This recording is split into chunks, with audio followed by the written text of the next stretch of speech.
Hey friends, welcome back to Seed and Sparrow Homestead. My name is Kelsey. If this is your first time here, we're going to be working out in the garden today. I am over it. I am done with the garden and it needs to come out, at least some of it today.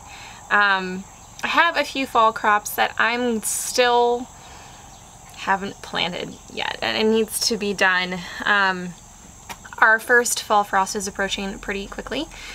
It, in years past, would be here in about a week, but I'm not seeing anything in the 10-day forecast below 42.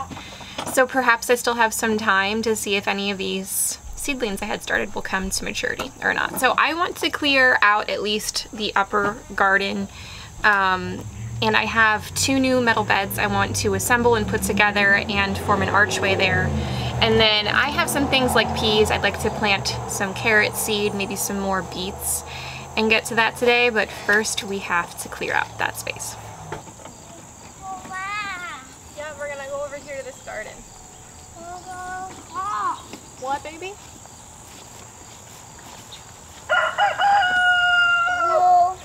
Yeah, lots of dirt in the trailer, huh? Yeah. I'm gonna be real with you all for a moment and show you the state of these fall seedlings. It's quite sad.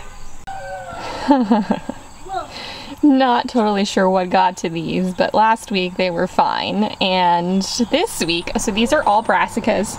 It was like broccoli, cauliflower, cabbage, I think some more Brussels sprouts, and they're goners. I don't think there's any saving them. Something came through and ate all of the leaves off of those.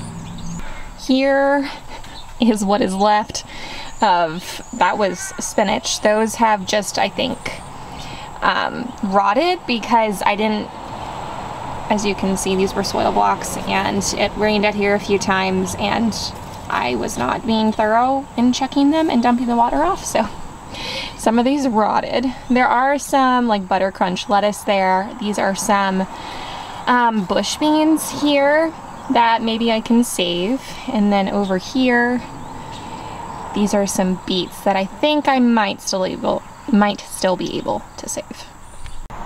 This here is a very tangled mess of peas that have also just been super neglected. I think there's still some in here that I can save. It still looks somewhat healthy. Some are goners.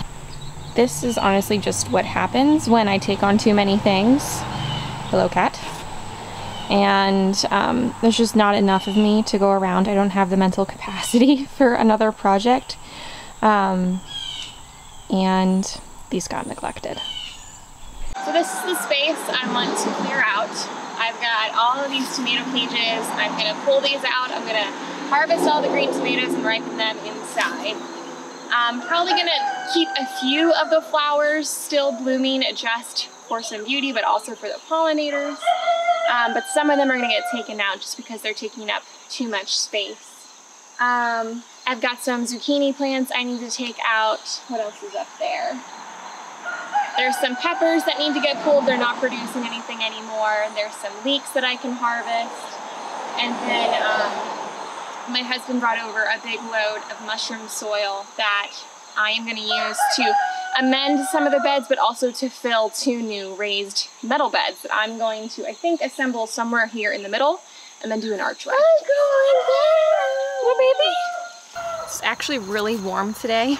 We had been having, it's been pretty cool temps, nothing above 70, and then all of a sudden today and tomorrow it's supposed to be like 82. Which isn't like terribly hot, but it's a difference from what we were experiencing. Not terribly humid, so that's nice. But preferably I would have been working in some shorts today because it is warmer, but I have my overalls on because there are just bugs galore in there. I love gardening. I don't love bugs at all. I actually quite despise them. And I've seen some pretty nasty looking spiders in here. So, got my overalls on, got my gloves, and get to work. Got the machete. Get this job done.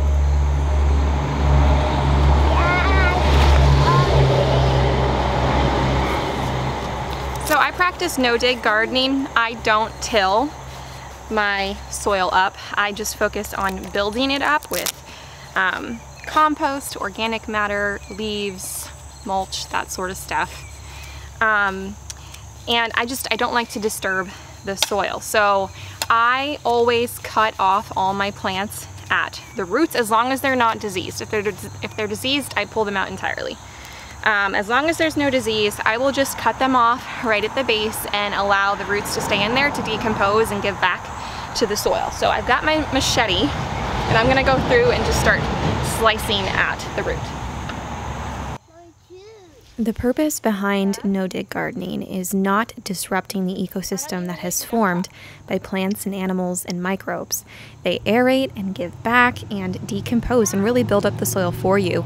So all I have to do is add organic matter to the top and let them do the rest of the work. Living soil is healthy soil, and healthy soil is where you get nutrient-dense food.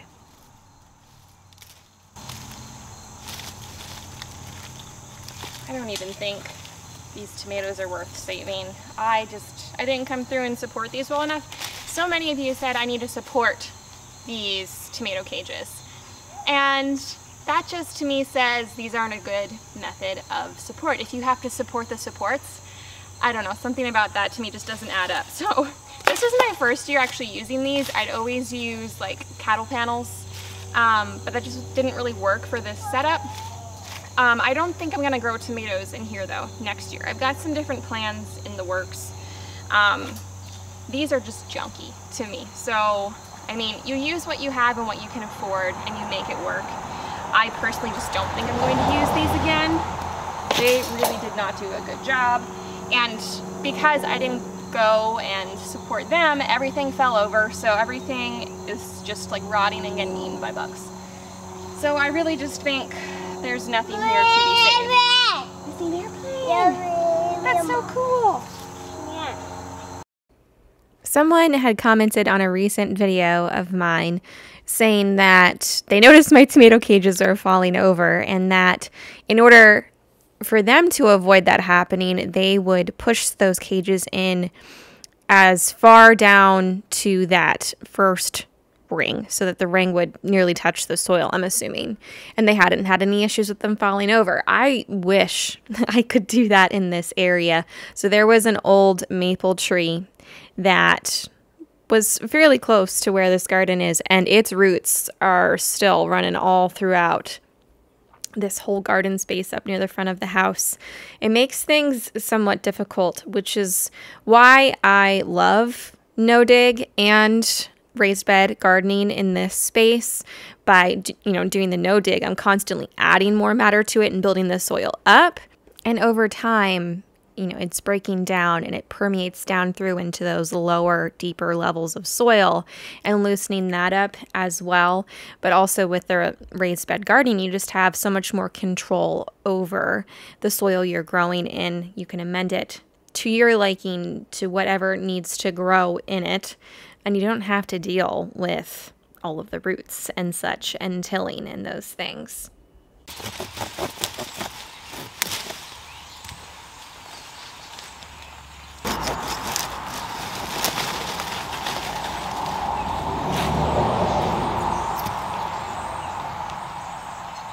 One other thing I have noticed with no-dig gardening, because you're not disturbing the soil and constantly stirring up seeds, I'm not having a whole lot of weeding to do. There are weeds that pop up here and there. The one thing I struggle with the most is crabgrass, but everything is fairly easy to get out by the roots and all because that soil is so loose.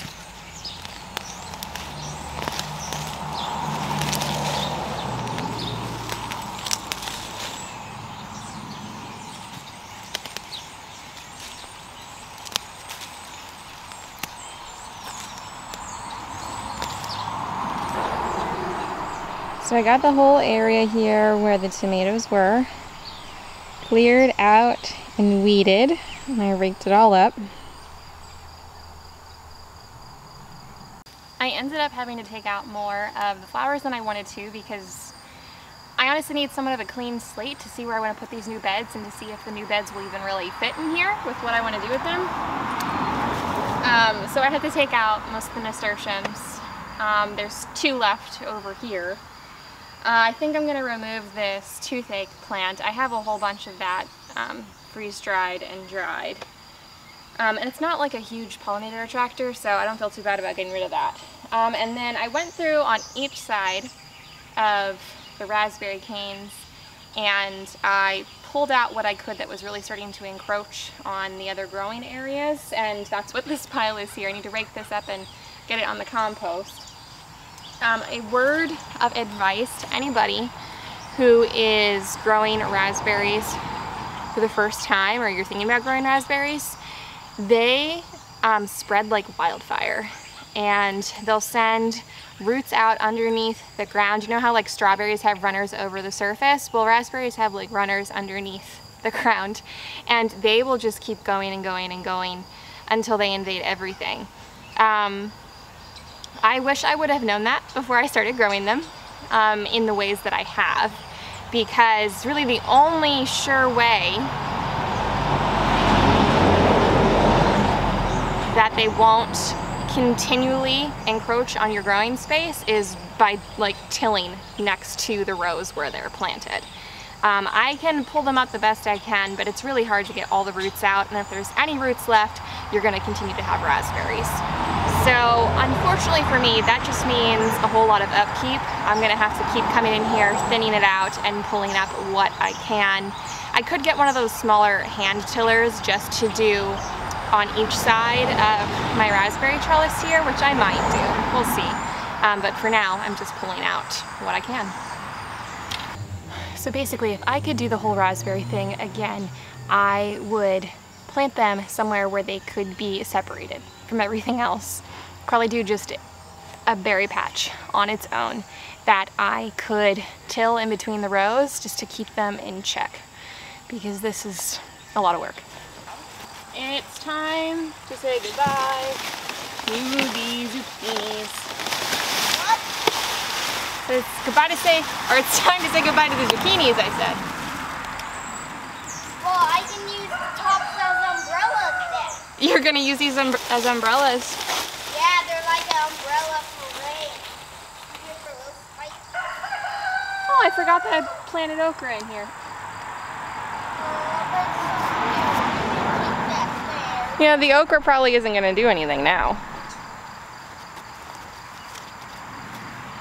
Don't take out that cute little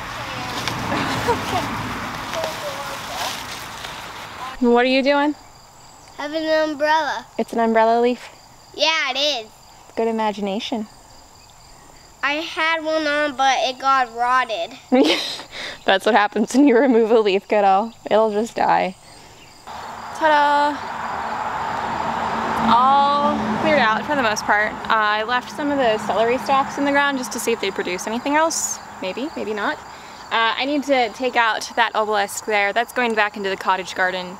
Once I trim back the roses this year, the two obelisks I had up here are going to support roses back there. Princess Alexandria of Kent is super floppy. Really needs some support, so I figure I'll put that to use back there.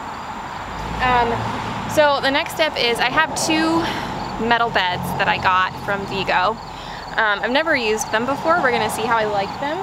I do have another raised metal bed over here by, I think it's Vego, which I like. I'm just interested to see. There isn't like a huge price difference, just to see which one I like better. And they're smaller. I'm thinking about putting one here and one over there.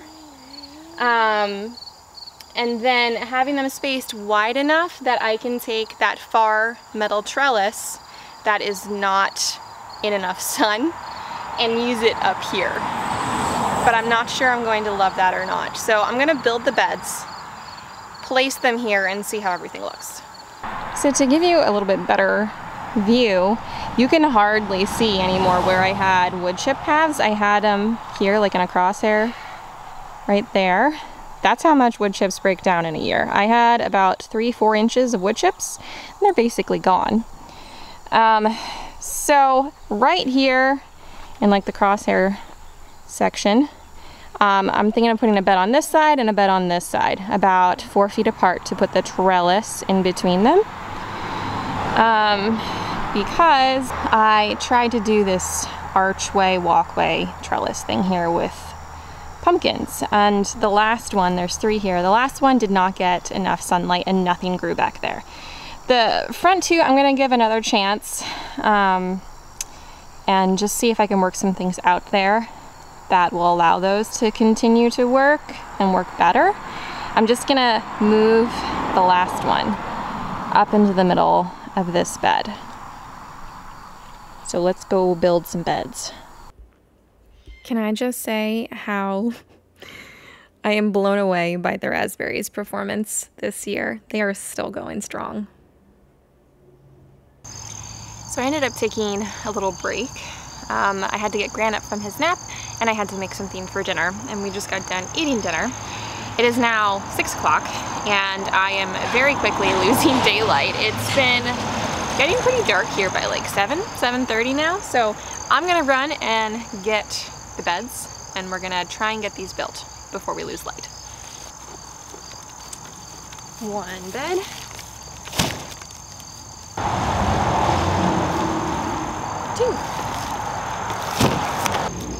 So these are a 4-in-1 modular metal bed. There's 4 different ways you can configure it. I'm not entirely sure which one I'm gonna do. I think I want to do a 5-foot by 2-foot because the other configurations are 3.5 feet long and my cattle panel is 4 feet wide.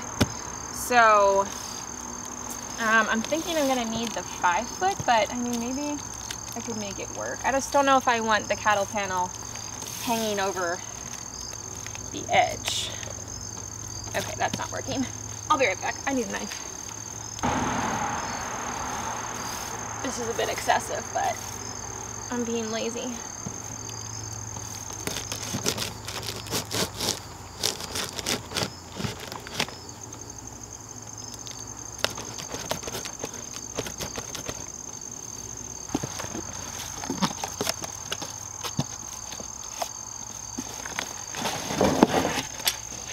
I got it in the British green color.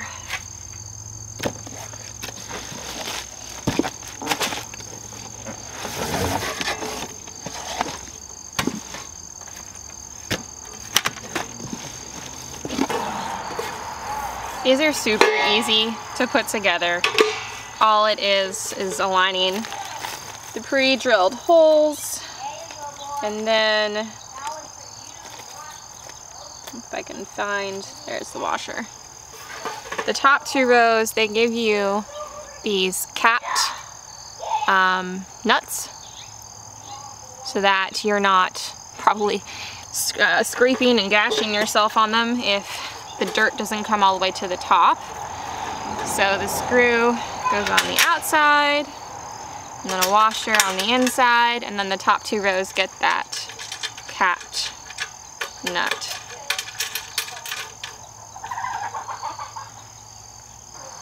They do send along this little tool to make sure you're tightening them all the way.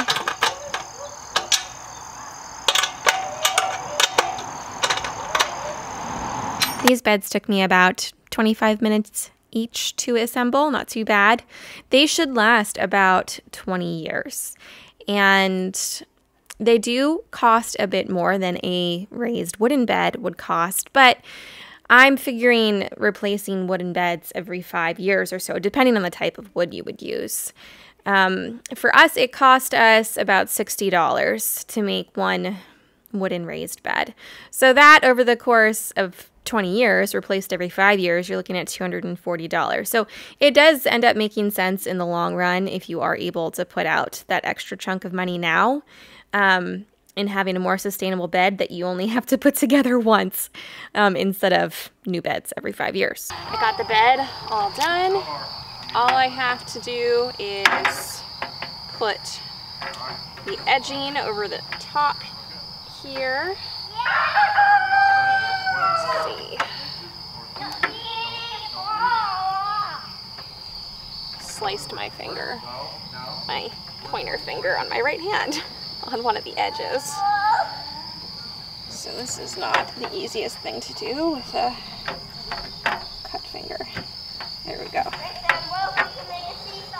just snaps all the way around. How about you all in that time? We don't I had to call in help. My fingers gave out on me after working with a shovel all day and then tightening all of these nuts and bolts and then trying to put this edging over the top. It just wasn't happening anymore. So hubby got the job done.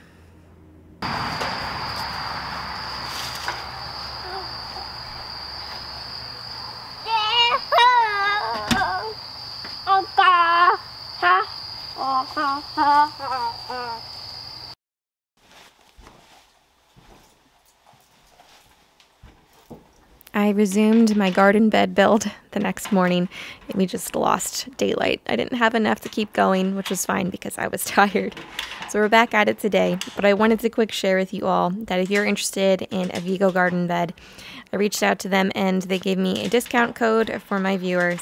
If you use code 10 at checkout, that's just 10, you'll get 10% additional off of their 17-inch tall 10-in-1 modular garden bed.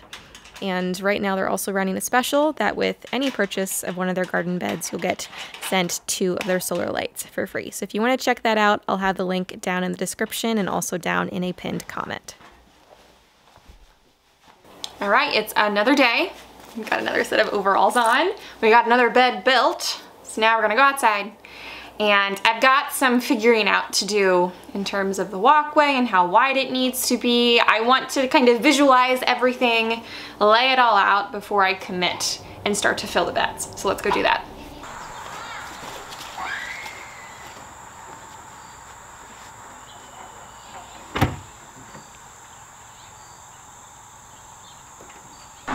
Can you guys see my vision here? They're like offset because the pathway is more on a diagonal than it was straight through this patch. So I'm trying to kind of keep it in line with the others and then just take that last one and bring it over here in between these two. Now to do this, I'm gonna have to widen the walkway quite a bit. I have it right now 55 inches in between here. We do right around 6 feet, so I got them to 55. I'm trying to conserve space a little bit. I don't think I'm going to be sacrificing growing space because not only like instead of growing in the ground there, I'm just growing up a little bit. And then I've got this archway to grow over as well. And then on top of that, I had a walkway going this way as well, which I am filling in. So now I'll have some more growing space there and some growing space here. Also, the sun tracks this way. So this will be better for a full sun loving plant like a squash. So I could plant the squash on this side, have them grow up and over. And then this side would be really great for things that like shade or need some cooler temps during the hotter months. So things like maybe some carrots or beets, some greens, at least in the spring there, they'll get some extra shade in the afternoon, or rather in the morning. In the afternoon, they'll get the sun. So I think I'm just gonna go with it. It's still kind of hard to envision everything because things are not tidy and trimmed up, but I think I'm going to like it. So I'm just working on widening the path here. And as I was doing this, I was actually thinking to myself, this would actually be kind of nice because I made the pathways a little bit too skinny this past season. This was a new space. I had just redesigned it. I had grown in this area before, but not with it looking this way. So the path was skinny and I had a really hard time getting like my garden cart through. And honestly, you know, once things started to grow and just expand and sprawl all over the place, there wasn't really a walkway to be found. So I think this will be just fine. I think I'll actually really like the walkway being a bit wider.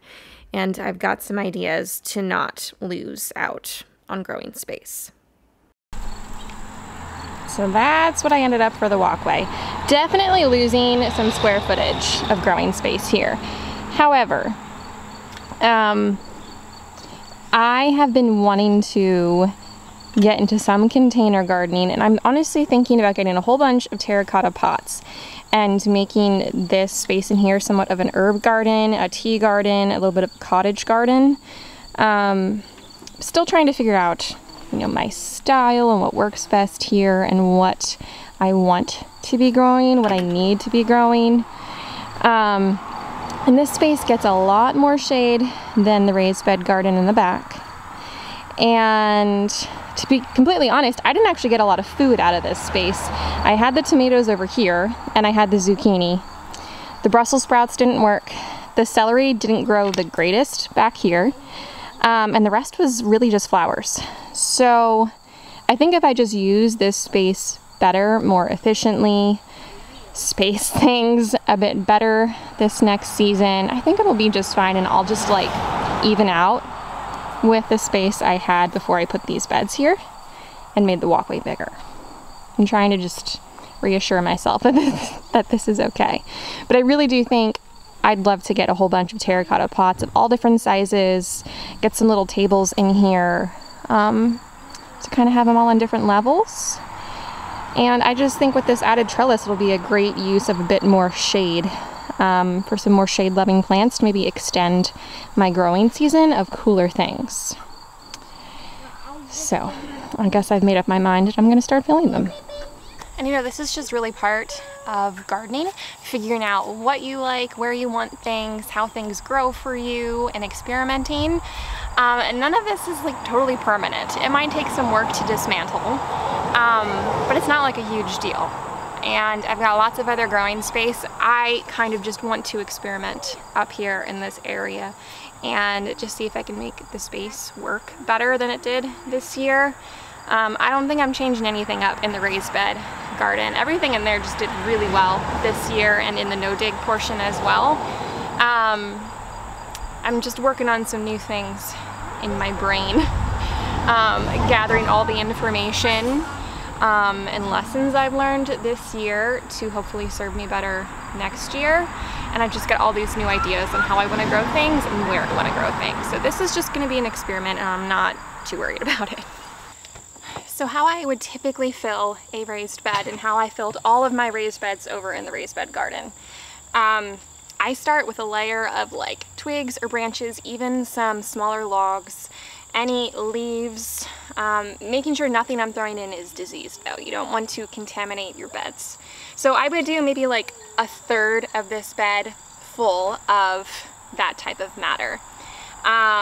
You could also throw in like wood chips, that sort of stuff. And then the middle layer, I would use topsoil, like a high quality screened organic topsoil. And then the top third, I would do straight compost. I typically use mushroom soil. That's what's available to me here, and I've had great success doing it that way. My kids are playing with the bunny.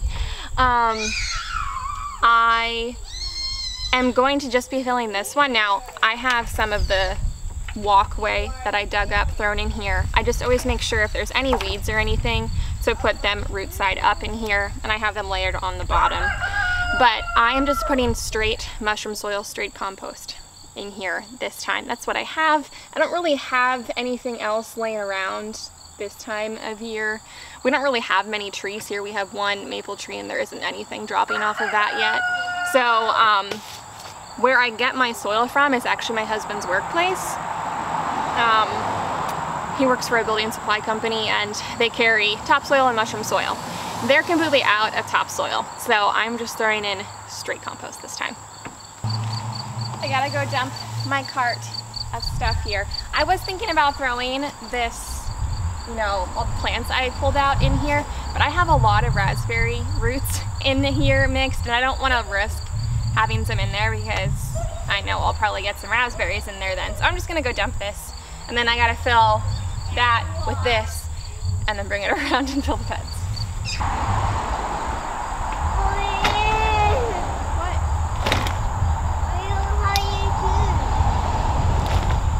Where's your blue shovel? Can you go find it? It's in the sandbox.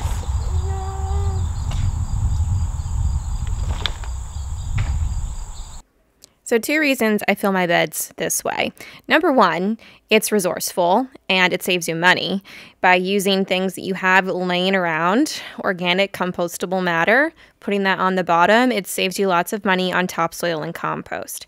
And number 2, by putting those things on the bottom and allowing them to decompose, you are essentially fertilizing this bed. You're allowing those nutrients to break down into the soil and they become available for the plants you are growing.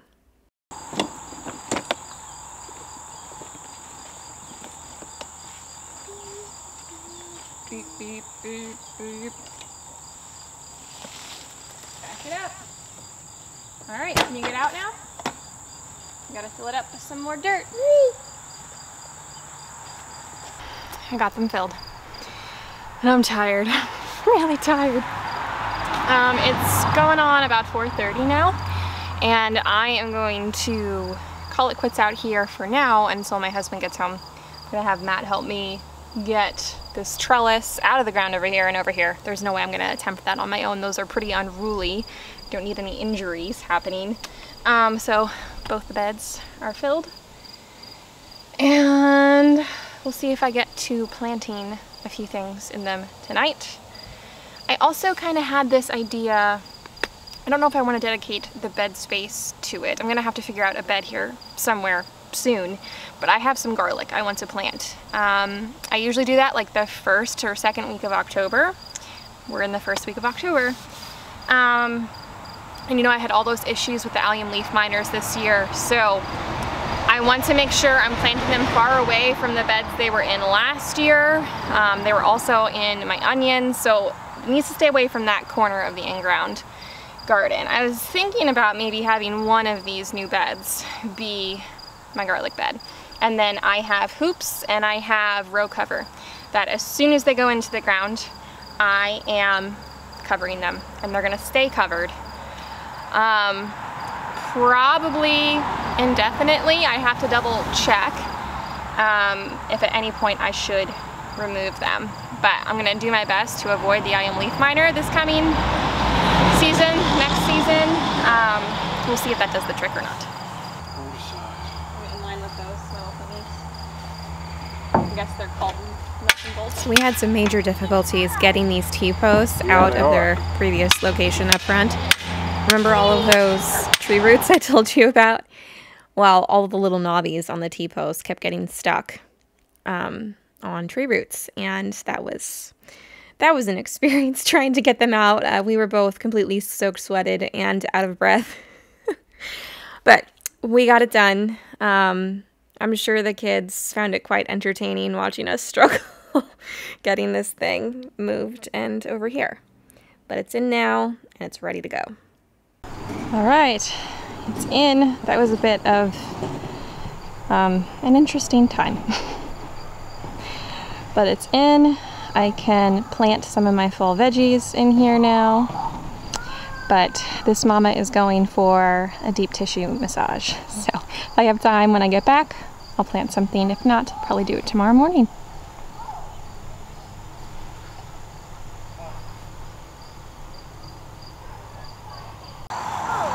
As you can see, it is the next morning, and I'm going to attempt to plant at least these peas, although it may be a lost cause. They are terribly tangled, but I'll never know if I'll get something if I don't do it.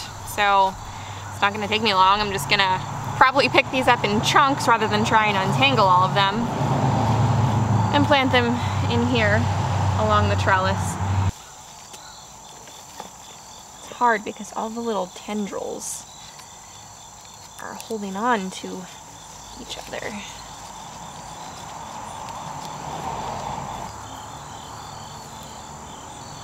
This might be a lost cause.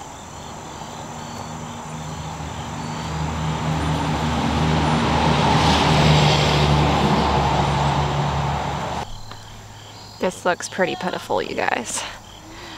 I'm gonna at least get these buried in here and water them in.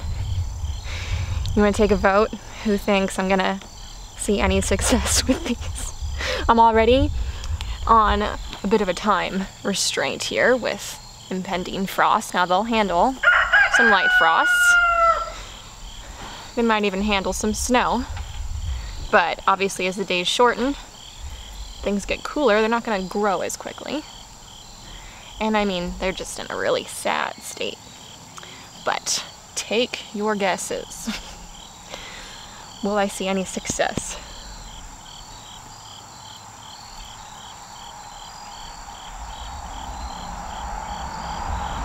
I brought over some of the bush beans. I think these are dragon tongue bush beans. There's little beans growing on them already.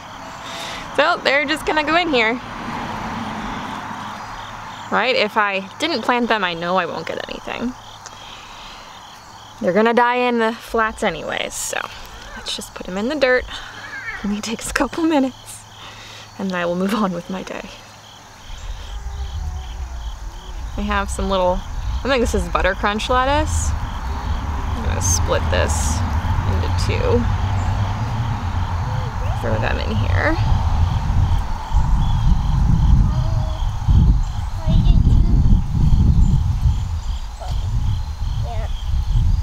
What are you doing, sir? What'd you find? I got a couple beets. They're just gonna go in on the end here. And this is the extent of my fall garden.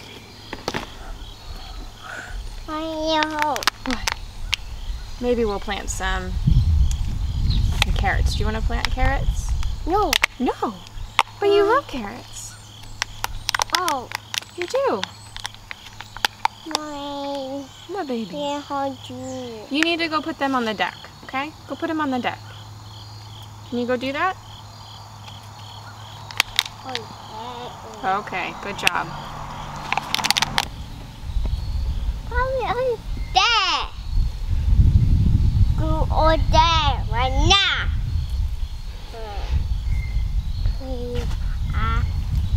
Oh yeah. Yeah. Oh.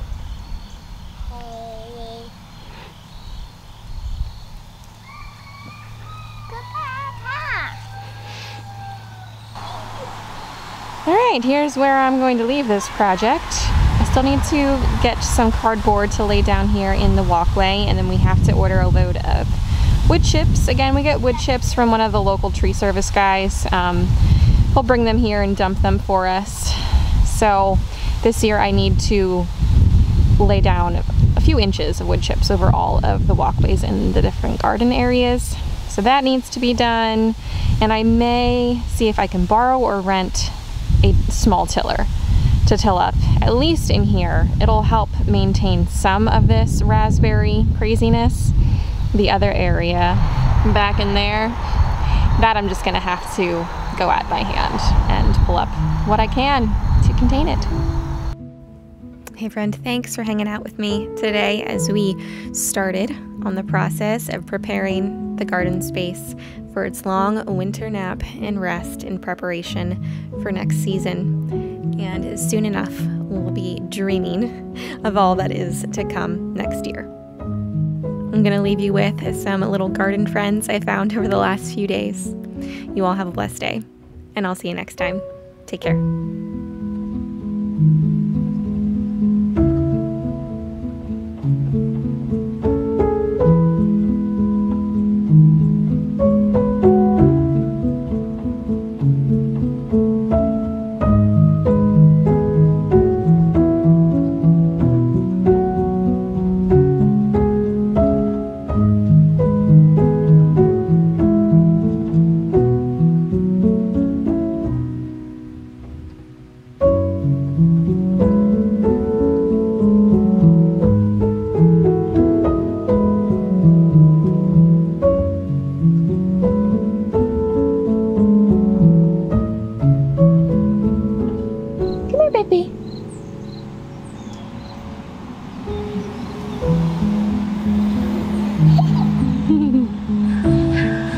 Rosie out and play with her today, huh?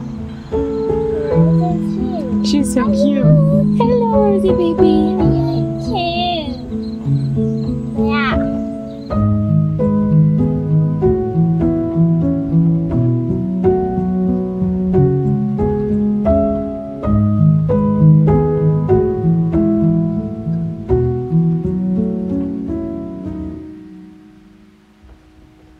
you.